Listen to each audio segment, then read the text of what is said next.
Malicieux, insondable, adorable. Impossible de vivre avec eux, ou sans eux. Ce sont tous sauf des chiens. Et il arrive souvent qu'on ne comprenne rien à leur comportement bizarre. Les chats font toutes sortes de choses étranges et drôles. Ils veulent juste s'amuser. Se pourrait-il que nos charmants compagnons soient en fait des prédateurs très bien déguisés? Il a des griffes pour s'emparer des proies. Vous voulez savoir ce qui se passe dans la tête de Minet? Regardez, et vous le saurez.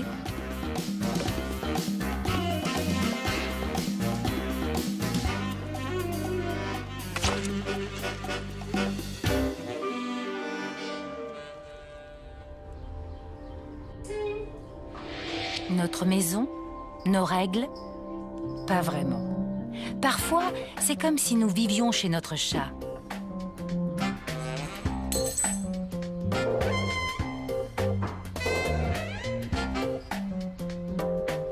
On dirait qu'ils nous connaissent bien mieux que nous ne les connaissons.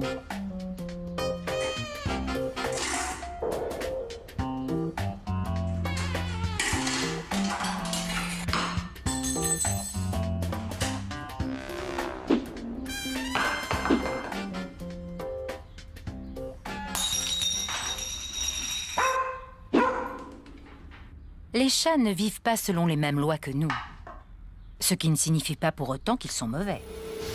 Il n'y a pas de chat scélérat. Même si on pourrait parfois le croire. Tous les agissements des chats dans une maison sont dus à l'environnement dans lequel nous les faisons vivre. Grimper aux rideaux, faire leurs griffes sur les meubles. Le fait de faire ces griffes est un comportement naturel que les félins à l'état sauvage utilisent pour marquer leur territoire, se détendre, affûter leurs griffes. Les félins en liberté doivent protéger leur territoire contre les intrus.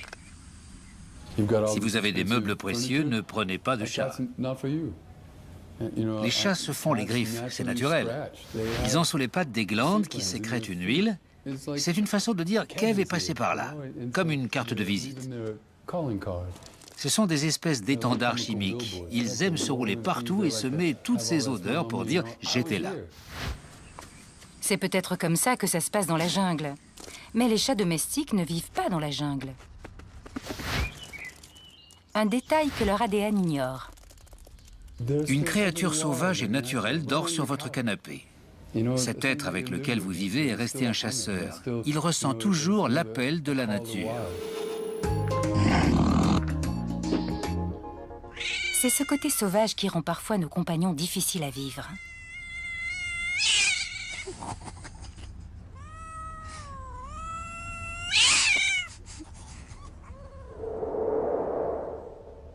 Lily est une chatte asociale qui attaque ses proches, tout comme les inconnus. La spécialiste Michelle Nagelschneider est là pour l'aider. Coucou, ma jolie. Elle est inquiète. Tout va bien. Ses babines indiquent qu'elle est inquiète. Voilà la queue qui s'y met. Ce n'est pas une situation confortable pour elle. Pour une comportementaliste, les mouvements de queue de Lily en disent long. Les ancêtres de Lily se servaient de leur queue pour envoyer des avertissements. Attention, je vais craquer. Tout va bien. Tout va bien, Lily. Calme-toi.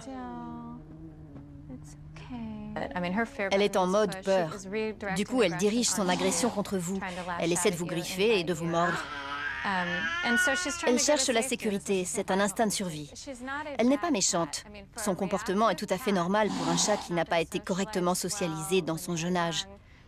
Il y a beaucoup de chats comme elle. Ils sont juste réactifs, plus sensibles à ce qui les entoure. Ils ont le comportement typique d'un félin sauvage. Les chats envoient certains signaux pour nous avertir qu'il faut arrêter de les caresser. Ils peuvent cracher. Leurs moustaches partent vers l'avant. Ils se préparent à mordre. Certains chats vont se raidir. Tous ces signes indiquent que les caresses ont assez duré. Que se passe-t-il si vous arrêtez de la caresser? Ce grognement est un signal qu'ils adressent aux autres chats. pour leur dire « laissez-moi tranquille ».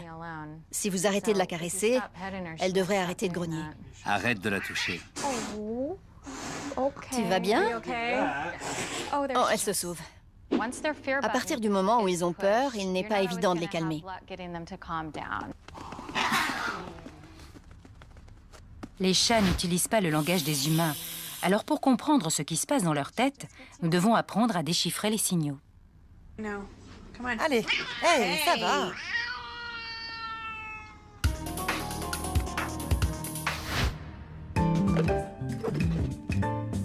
Les chats sont d'une indécrottable curiosité. Ils n'arrêtent jamais de fourrer leur nez partout. Qu'est-ce que tu fabriques? En voilà un qui a acheté un chat en sac.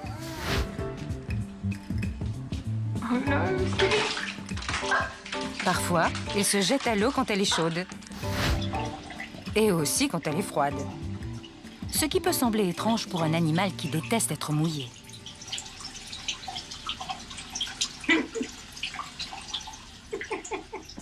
Certains chats sont attirés par l'eau, surtout si elle sort d'une fontaine ou d'un robinet, quand elle est en mouvement. C'est instinctif chez eux, il faut qu'ils trouvent une source d'eau fraîche. De nombreux propriétaires de chats ignorent que les félins sauvages préfèrent boire de l'eau située à distance de leur proie morte. Dans une maison, leur nourriture représente leur proie morte, et elle pourrait contaminer leur source d'eau avec des bactéries.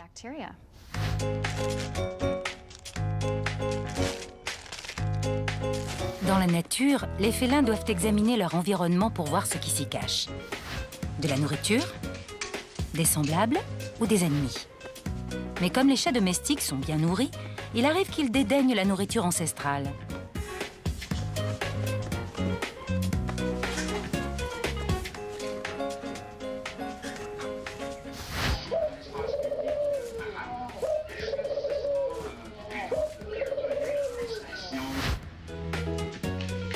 Tous leurs comportements ne sont pas instinctifs. Certains, comme le fait que les chiens sont des ennemis, doivent leur être enseignés par leur mère. Séparer trop tôt un chaton de sa mère, et voilà le résultat.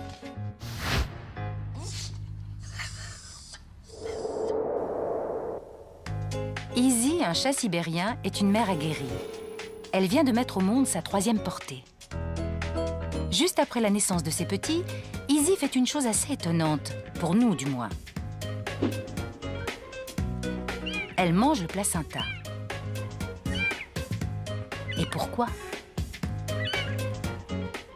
Quand les chats domestiques mettent bas dans une maison, elles mangent le placenta, tout comme les félins sauvages. C'est un instinct de survie. L'odeur du placenta pourrait attirer un prédateur qui viendrait dévorer les petits. Dans la nature, ces bébés n'auraient aucune chance sans leur mère. Les chatons sont aveugles et sans défense pendant 3 semaines. Ils dépendent entièrement de leur mère.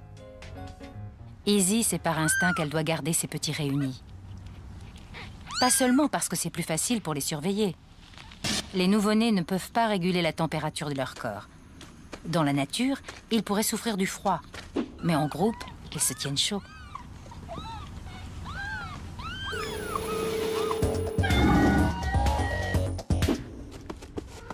Cinq semaines plus tard, les petites boules de poils endormies sont devenues d'adorables chatons espiègles.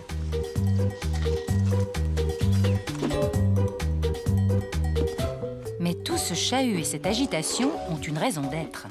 Lorsque les félins sont tout jeunes, ils doivent affiner leur technique de chasse. Pour cela, ils doivent pratiquer toute une série d'exercices psychomoteurs qui leur sont indispensables pour être plus tard de grands chasseurs. Tels que l'affût, la morsure d'attrape, bondir, la morsure mortelle, ils doivent s'entraîner sans cesse.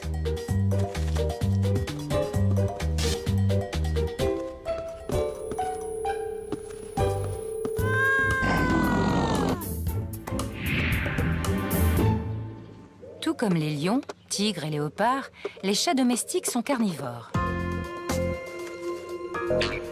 Et même si de nos jours leur nourriture sort essentiellement d'une boîte, ils sont dotés de ces mêmes aptitudes qui ont placé leurs cousins au sommet de la chaîne alimentaire.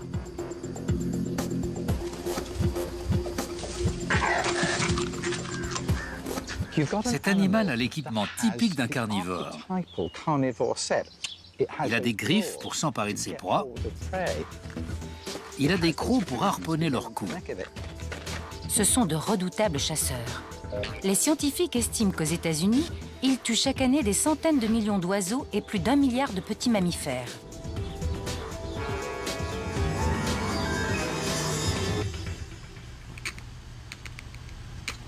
Et même s'ils n'ont pas la possibilité d'aller à la chasse, ils en ont toujours les réflexes. Quand un chat assis devant une fenêtre voit un oiseau dehors qu'il ne peut pas attraper, sa mâchoire a un réflexe de morsure.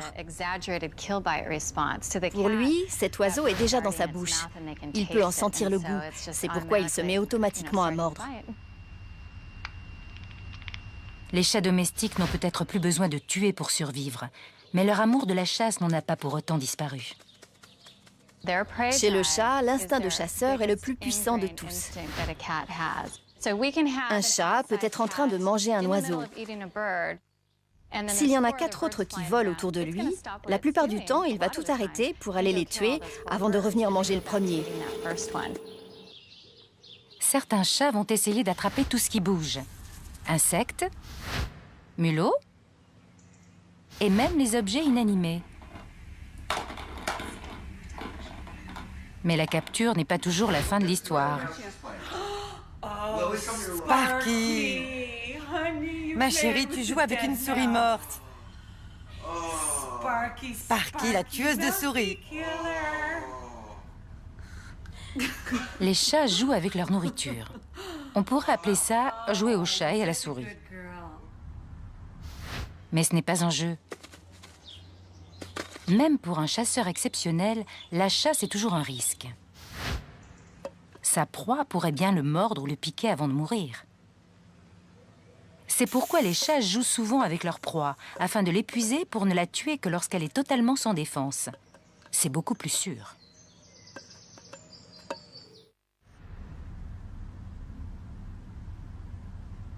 Aux États-Unis, 2 tiers des chats domestiques ne sortent jamais de chez eux. Mais s'ils arrivent à franchir la porte d'entrée, ils peuvent parcourir de très grandes distances. En Angleterre, un groupe de chats est surveillé de très près.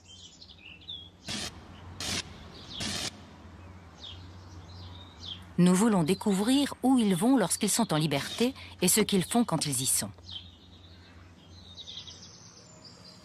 Ce qui devrait peut-être nous permettre de savoir pourquoi les chats font ce qu'ils font quand ils sont chez eux. Les émetteurs GPS vont les suivre à la trace. C'est bon, tu peux y aller. Des caméras montées sur leur collier nous donneront le point de vue d'un chat pendant ses déplacements en ville, tandis que d'autres à vision nocturne, stratégiquement placées, nous montreront une facette des chats que nous ne voyons généralement pas.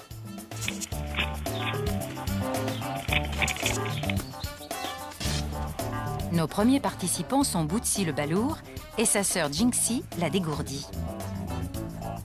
La chatière est installée depuis quelque temps et Jinxie la franchit toujours allègrement. Bootsy, lui, est moins emballé.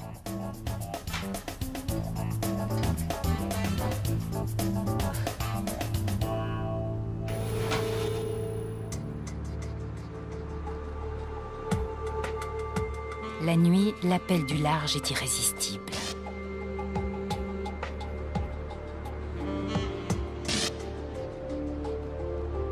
Tout comme leurs cousins sauvages, les chats sont équipés pour être des chasseurs nocturnes.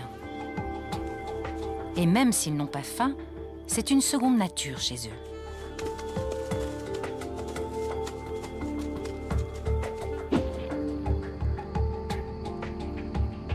Ils adorent se balader en pleine nuit, même si les dangers potentiels ne sont jamais bien loin. Partir en vadrouille est tellement naturel pour eux qu'il est très surprenant qu'ils aient pu un jour renoncer à leur liberté pour vivre avec nous. Allons faire un petit tour dans l'histoire du chat domestique. Tous les chats ont un ADN particulier en commun, ce qui nous a permis de dresser la carte de leur évolution.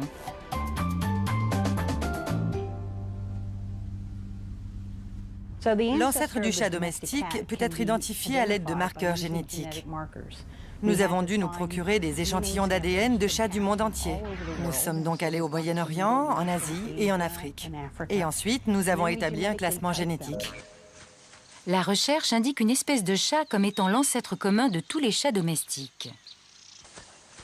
Felis sylvestri libica, le chat sauvage d'Afrique. Il vous rappelle quelqu'un? Sans doute, car il y a près de 10 000 ans, il s'est avéré être le bon chat au bon endroit au bon moment. Nous estimons que le chat domestique descend de chats sauvages qui vivaient au Proche-Orient, dans la zone qu'on appelle le croissant fertile, Irak, Turquie et Syrie. Nous pensons qu'ils ont été domestiqués à cet endroit-là parce que c'est là que les êtres humains ont commencé à devenir des fermiers. En devenant des fermiers, nous avons entreposé du grain. Qui dit grain, dit souris. Qui dit souris, dit chat. De là, il ne restait plus qu'un bond à faire pour sauter sur les genoux d'un homme bienveillant. La domestication du chat est très différente de celle de la plupart des autres espèces domestiques.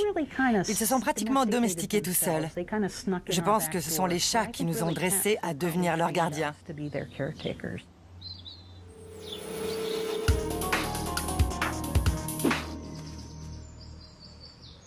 Aucune autre espèce n'est ainsi passée de l'état de chasseur solitaire à celui de compagnon de l'homme. C'est la preuve de leur faculté d'adaptation.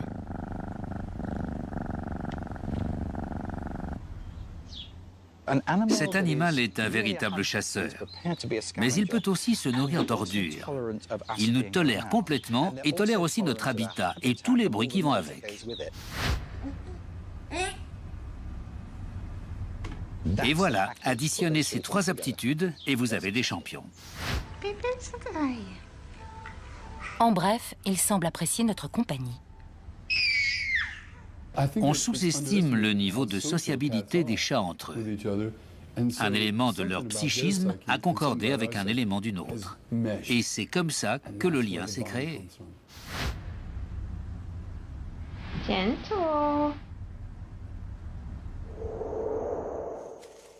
Nous savons maintenant pourquoi les chats sauvages se sont peu à peu rapprochés de l'homme. Et nous savons aussi comment ils se sont adaptés à un environnement et à un rôle très différent de ceux pour lesquels la nature les avait conçus. Quant à ceux qu'ils nous apportent et les raisons pour lesquelles ils nous attirent autant, c'est une autre histoire.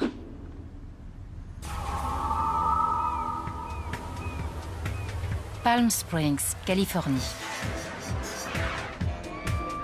Une exposition féline régionale bat son plein. C'est la plus grande race de notre exposition, un Maine Coon. Ils ont une petite queue. Plus de 200 chats pomponnés sont exposés pour la plus grande fierté de leur maître. Idiot mais ravissant. Ce n'est pas parce que tous ces gens adorent les chats qu'ils les aiment pour les mêmes raisons. On peut voir les rayures sur sa queue et sur sa tête. Il est tout rayé. Certains sont séduits par leur lien de parenté avec des créatures beaucoup plus dangereuses. Quand on regarde des tigres ou des lions et un chat domestique, on voit bien qu'ils se ressemblent. Ça m'impressionne qu'ils soient cousins avec ces splendides félins sauvages. C'est une race qui existe à poil long et à poil ras. Celui-ci est à poil long. D'autres aiment les chats qui n'ont pas l'air d'être ce qu'ils sont. Ma race préférée, c'est le Maine Coon. Je les aime parce qu'ils sont comme des chiens. Ce sont des chiens déguisés en chats. Il doit y avoir une fermeture éclair quelque part par là. Où est-elle? D'autres encore sont attirés par leur esprit plutôt que par leur physique. Enfant, je n'ai jamais pu avoir de chat. J'ai eu un chien, une tortue, mais mes parents n'aimaient pas les chats. J'en ai eu un par hasard et je suis tombée amoureuse de son intelligence.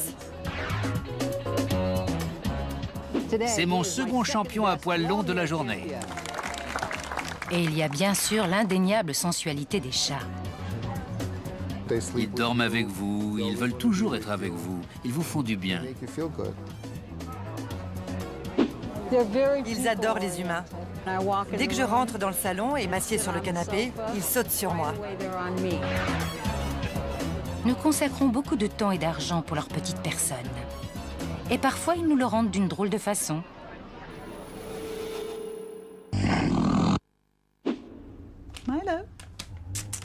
Milo vit avec ses sœurs Meg et Molly et ses maîtres Karen et Bill. Comme vous pouvez le voir, c'est un très beau garçon. Je suis bien sûr totalement partiale. Il est tout en muscles, mais il déborde d'amour. Milo déborde tellement d'amour qu'il inonde sa famille de cadeaux. Il a la drôle de manie de rapporter ses trésors à la maison. Et ces trésors, ce sont de longues branches de cordyline.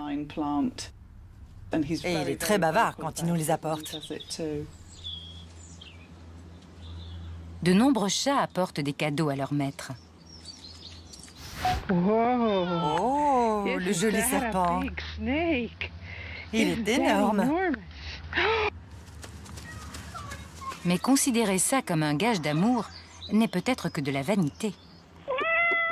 C'est très simple, il n'y a rien de magique là-dedans. Votre chat vous rapporte un rat, il rapporte juste de la nourriture chez lui. Il veut s'assurer que vous puissiez survivre. Tous les félins en liberté rapportent de la nourriture à leur famille.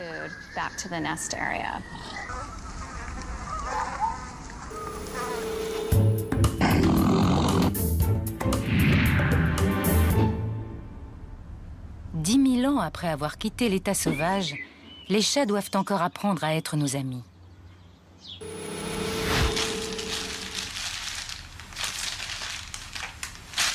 Et ils doivent apprendre jeunes. S'ils ne créent pas de lien avec nous étant chatons, ils ne le feront sans doute jamais. La socialisation chez le chat doit se faire entre 2 et 7 semaines. C'est une phase très importante. S'ils ne sont pas assez touchés, si on ne les prend pas au moins 10 fois par jour, ils auront des problèmes de comportement et finiront dans des refuges parce qu'ils n'auront pas été correctement socialisés étant chatons. Il appelle sa maman. Tu l'entends? Mais si les liens précoces sont la clé d'une relation satisfaisante entre les chats et les humains, ça ne signifie pas forcément qu'ils nous aiment pour ce que nous sommes. C'est en fait une relation d'un tout autre genre qui induit le comportement que nous prenons pour de l'affection. Pourquoi est-il assis sur vos genoux? Parce qu'il se comporte comme un chaton. La seule fois de sa vie où il a reçu autant de chaleur de la part d'une autre créature, c'est quand il était avec sa mère. Il est assis là comme un petit chaton et il sent la chaleur qui se dégage. Et puis, il y a le fameux pétrissage, qui déconcerte beaucoup de propriétaires de chats. Ça aussi, c'est un souvenir de sa vie de chaton. Chaque fois qu'un chat vous fait ça, il se comporte avec vous comme si vous étiez sa mère. Ce qu'il répète, c'est le geste qu'il faisait avec ses pattes en tétant pour provoquer un afflux de lait. Mais qu'en est-il des caresses? Elles ont l'air d'adorer ça. Et pourtant, les chattes ne peuvent pas les caresser. Pour nous, c'est une caresse. Mais pour le chat, c'est la langue de sa mère. La proportion entre notre main et son corps de chat adulte est la même que celle qu'il y a entre son corps de chaton et la langue de sa mère. Et ces ronronnements, c'est forcément de l'amour, non? Le ronronnement nous en apprend énormément sur le chat. C'est un phénomène très spécifique. Le ronronnement est propre au chaton. Ce n'est que par réflexe qu'il se produit à l'âge adulte. Ils doivent être capables d'émettre un son pour leur mère et vice-versa. Ce son ne doit être entendu par personne et surtout pas par les mauvais éléments qui pourraient s'en prendre à eux. Le ronronnement est la meilleure chose au monde pour garder les chatons et leur mère ensemble, tranquillement. Notre attitude vis-à-vis du chat tend à faire ressurgir le chaton chez le chat. Nous tentons d'infantiliser le chat.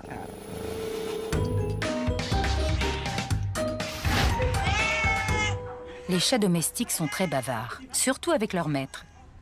Ils utilisent 23 différentes sortes de ronronnements, grognements, crachements et miaulements pour nous parler. La vocalisation est réservée aux êtres humains, beaucoup plus qu'aux autres chats. Les chats ont en fait développé un miaulement destiné uniquement aux hommes. Il ressemble un peu à ça. Comme un miaulement de gorge qui provoque une réponse de notre part. Ils se sont aussi adaptés aux bruits propres à l'univers des humains.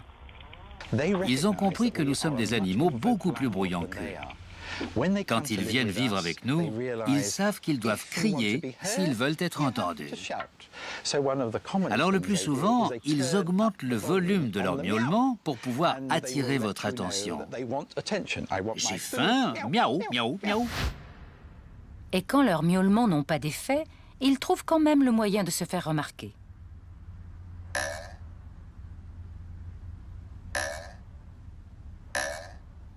Quand j'étais enfant, je regardais mes chiens et je leur disais « J'aimerais tellement que vous puissiez me parler. J'aimerais pouvoir comprendre vos pensées. » Avec les Siamois, on sait très bien à quoi ils pensent. Samuel? Quoi? Qu'est-ce qu'il y a? Il se produit une communication mutuelle quand un chat en approche un autre. La première chose qu'il fait pour lui dire salut, oui, je peux m'approcher un peu plus près, c'est de lever la queue. Nous faisons la même chose instinctivement. Quand nous voulons nous approcher d'un chat, nous lui tendons la main pour lui dire salut. Mais du point de vue du chat, il voit une chose verticale de la même façon qu'il voit une queue à la verticale. Même à des niveaux aussi minimes que ça, et sans le savoir, nous adoptons les mêmes attitudes de reconnaissance que les chats. Il est important d'apprendre à déchiffrer le langage corporel d'un félin. C'est même essentiel parfois. Je connais ses comportements, les signaux qu'elle envoie. Tout compte, les mouvements des yeux, des oreilles, de sa queue. Lexi est le produit du marché des animaux. Un jeune homme l'a acheté en se disant que ce serait sympa d'avoir un bébé tigre. Il l'a ramené chez lui a fait enlever les griffes en pensant que c'était plus sûr. Malheureusement, à l'adolescence, ces petites bêtes commencent à devenir un peu turbulentes. Et il a commencé à s'angoisser et a décidé qu'il ne voulait plus avoir de tigre. Alors on a pris Lexi. Terry Werner s'occupe d'un refuge de félins sauvages. Lions, pumas, lynx et léopards. Les chats domestiques et les félins sauvages ont des comportements très similaires. Je dis souvent aux gens, avoir un chat à la maison, c'est comme avoir un mini-tigre. Les enjeux sont peut-être un peu plus risqués avec un tigre de 270 kilos, mais les principes de base sont les mêmes. Ils adorent jouer avec des balles, des boîtes en carton, toutes ces choses-là. Mais là où votre chat joue avec des objets qu'il griffe, ces gars-là détruisent tout. Ils chassent. Ils se pourchassent l'un l'autre. Ils pourchassent leur proie. Si votre chat vous mord, ça fait un peu mal. Vous avez une égratignure. Au pire, on vous fait quelques points. Si c'est eux qui vous mordent, vous y laissez la main ou même la vie. Alors au lieu d'essayer de comprendre ce que font nos animaux de compagnie, nous ferions peut-être mieux de fermer les yeux et de penser qu'ils sont partis s'encanailler.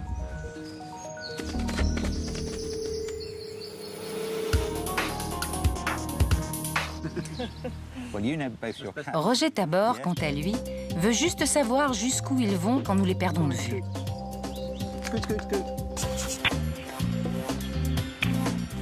Et voilà la réponse.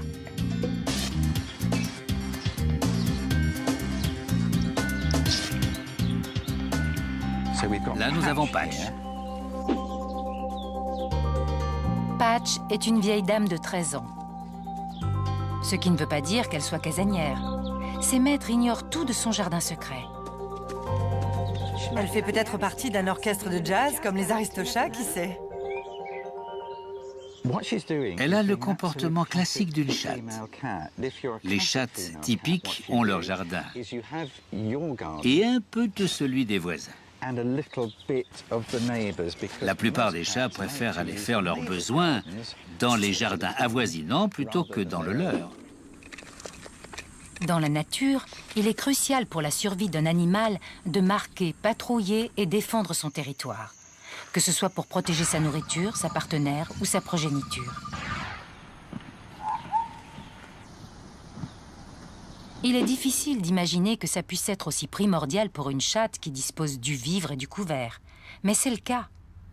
C'est du moins ce que les gènes de Patch lui disent. Le territoire de Patch couvre une petite zone de jardin des deux côtés de sa rue. Ce qui signifie qu'elle s'aventure rarement au-delà de 90 mètres de chez elle. Cracher, griffer et se frotter sont autant de façons de dire à d'éventuels rivaux « ce fief est le mien ». L'étude de Roger révèle comment les chats équipés d'un collier GPS se sont partagés le quartier en territoires organisés autour de leur domicile. Mais les maîtres de Milo le Vandale ignorent qu'il est l'Alexandre le Grand des chats du quartier. Attention, tenez-vous prêts. Milo est en train de conquérir le monde. Milo est un voyageur au long cours. Son territoire englobe une quarantaine de jardins et traverse plusieurs grandes artères. Il est 20 fois plus étendu que celui de la vieille dame Patch.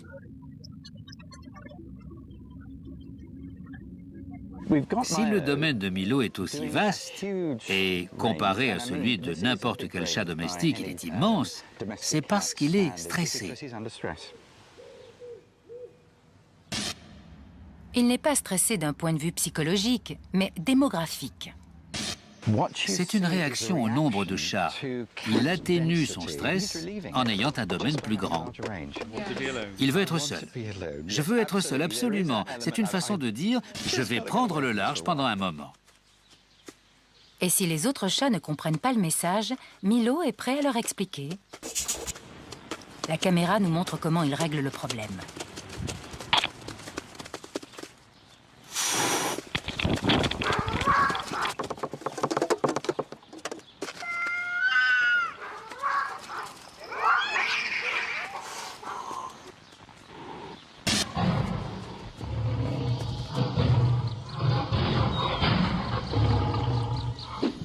Dans la nature, les félins mâles s'accouplent avec le plus grand nombre de femelles possible.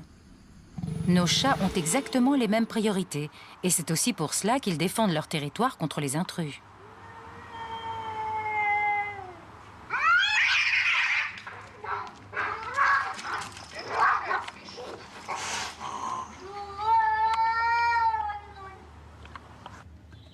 Mais quelle que soit la taille du royaume d'un chat, son château est la maison de ses maîtres, et il doit en chasser les indésirables.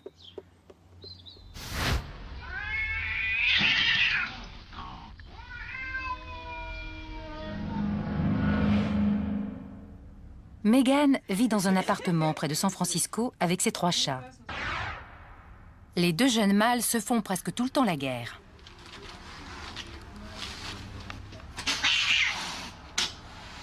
Tout comme les adolescents, ils essaient constamment de défendre leur position et de montrer à l'autre qui est le chef.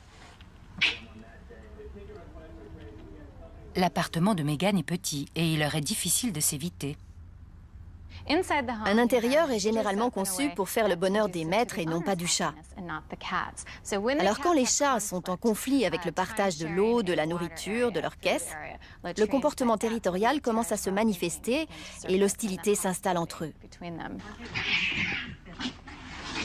Edix, ça suffit! Vous avez sans doute déjà remarqué que les chats veulent toujours s'installer le plus haut possible dans la pièce où ils sont.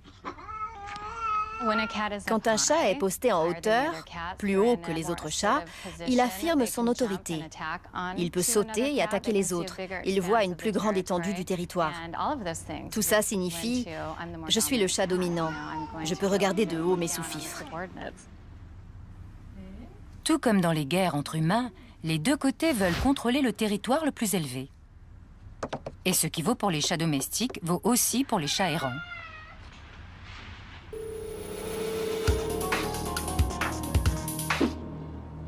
Rome est connue pour être la cité des chats sauvages. On estime qu'il y en a près de 300 000. Une colonie s'est installée dans les monuments anciens de la ville. Les sommets des murs y sont très convoités. Convoités et disputés. Les chats férods sont uniques. Sans être véritablement sauvages, ils ne sont plus vraiment domestiques. Ils survivent à la marge de la société des humains.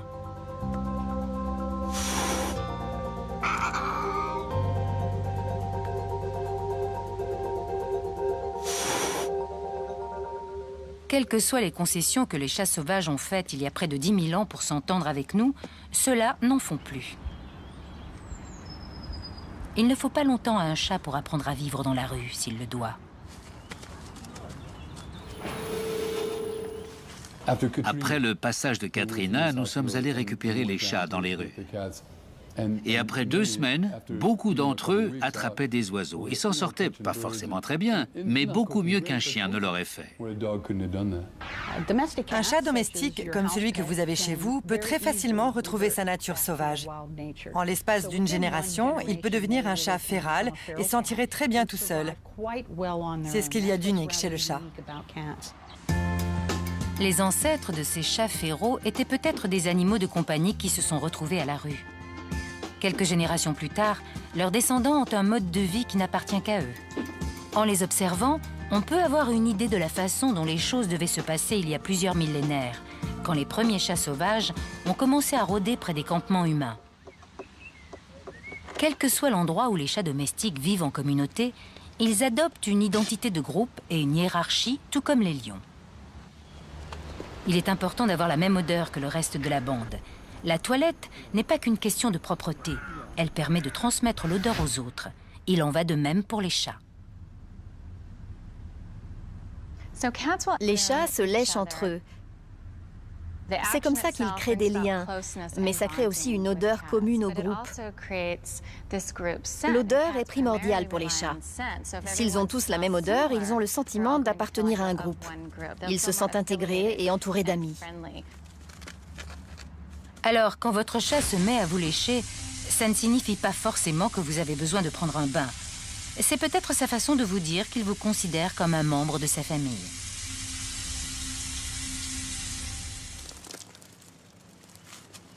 L'odeur est un élément clé dans l'univers des chats. Au cours de sa vie, il est essentiel pour un chat de savoir quelles sont les bonnes odeurs et quelles sont les mauvaises. L'odeur qui permet à un mâle de savoir qu'une femelle est en chaleur. Bonne. Celle qui dit « Je suis un membre de ta tribu ». Bonne. Celle qui annonce « Me voici, c'est ici que sont mes toilettes, c'est ici que je mange ». Pas si bonne. Un instinct de survie les pousse à recouvrir leurs excréments et leur urine dans leur caisse afin d'éviter que leur odeur puisse attirer des prédateurs ou d'autres chats dans leur domaine. Il en va de même avec la nourriture. Les chats ne laissent généralement rien dans leur assiette. Mais quand il y a des restes, ils font tout pour en dissimuler l'odeur.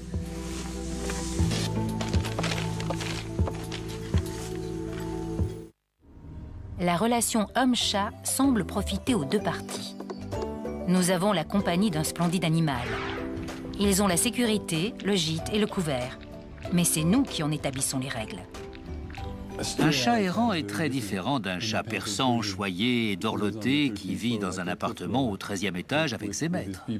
Ses pattes n'ont peut-être jamais touché le pavé, il n'est jamais sorti de sa vie. Quand nous gardons des chats en captivité dans nos maisons, ils n'ont pas toujours la possibilité d'exprimer leur vraie nature.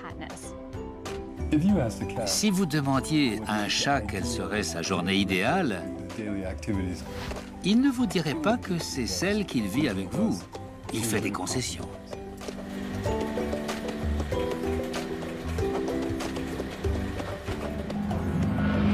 Kevin Fitzgerald soigne des animaux depuis 30 ans. Et même dans ce court laps de temps, il a vu les choses changer. On voit maintenant que les chats vivent plus vieux quand ils sont bien nourris et bien soignés. C'est devenu une médecine qui tient compte de l'âge. Avant, on s'occupait essentiellement des chatons, de les castrer, de les stériliser et de les vacciner. Mais maintenant, on commence à s'occuper de problèmes liés à la vieillesse, diabète, cataracte, arthrite, maladie cardiaque, insuffisance rénale. Je ne vais pas te faire de mal. Tu vas t'asseoir sur mes genoux et te calmer pendant que je vais écouter ton cœur. Frank est un patient régulier. Il a un problème cardiaque et doit être traité avec précaution. Le moindre stress pourrait lui être fatal. Il est un peu tendu. Le problème avec les chats, c'est qu'ils détestent le cabinet du vétérinaire. C'est un endroit bizarre. Il a un peu maigri. C'est toujours bon de perdre du poids. Oui. Le problème avec les chats, c'est qu'on a transformé une race de chasseurs bondissants en gros fainéants.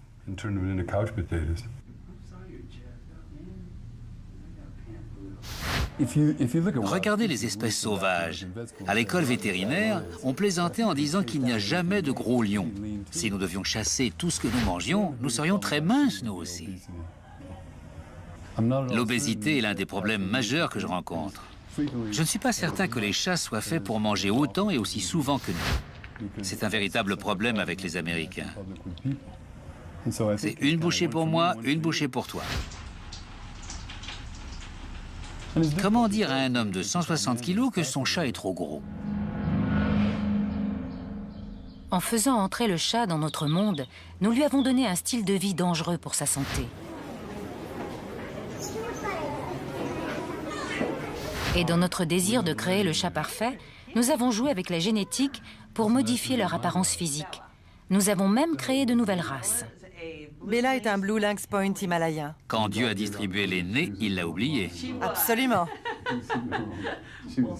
Mais joli nez et autres caractéristiques inventées peuvent causer des problèmes.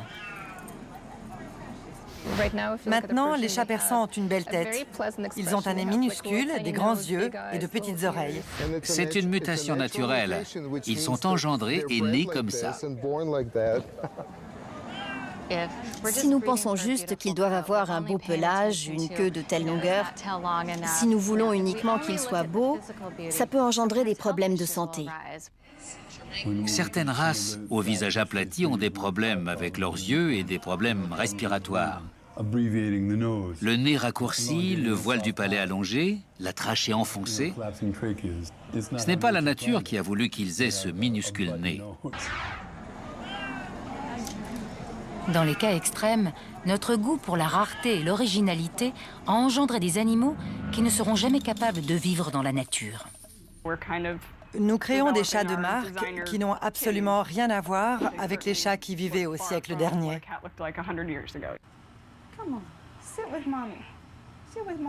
April Hargin élève le plus étrange de tous les chats domestiques, le bambino sans poils et à pattes courtes. Ça peut sembler un peu extrême pour certaines personnes que des chats aient des gènes différents et présentent des mutations. April se consacre à ces drôles de chats depuis qu'elle a eu son premier bambino. Elle était vraiment adorable pendant sa grossesse. À cause de ses petites pattes, pendant les 2 dernières semaines, son ventre traînait par terre. Alors je lui mettais un pull parce que je ne voulais pas que son ventre touche le carrelage froid.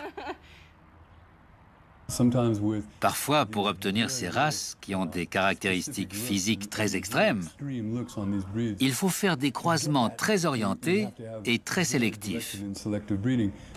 Mais il y a aussi le risque de bloquer, sans le vouloir, des gènes nuisibles dans le processus. April comprend les problèmes que pose ce genre d'élevage. Nos mâles sont des bambinos. Ils ont le gène des pattes courtes. Mais nos femelles sont des sphinx ordinaires. Elles ont le gène des pattes longues. On agit ainsi parce que le gène des pattes courtes des bambinos est un gène dominant et ça peut être mortel pour les petits. Alors on préfère ne pas faire ça. Cet élevage méticuleux fait du bambino un must en matière d'animal de compagnie. Je ne pense pas que ces chats pourraient survivre dans la nature. Ils sont trop fragiles et n'ont pas la moindre notion du danger. Et comme ils n'ont pas de poils, ils ne pourraient ni avoir chaud la nuit, ni se rafraîchir en cas de température élevée. Ce ne serait pas une bonne chose pour eux. Les nouvelles races, telles que le bambino, sont totalement dépendantes de nous. Ces animaux seraient incapables d'attraper leur repas si leur vie en dépendait. C'est la faculté qu'ont les chats de s'adapter à notre mode de vie qui en fait de si bons compagnons. Pourquoi le chat prospère si bien? Parce qu'il peut manger dans une assiette.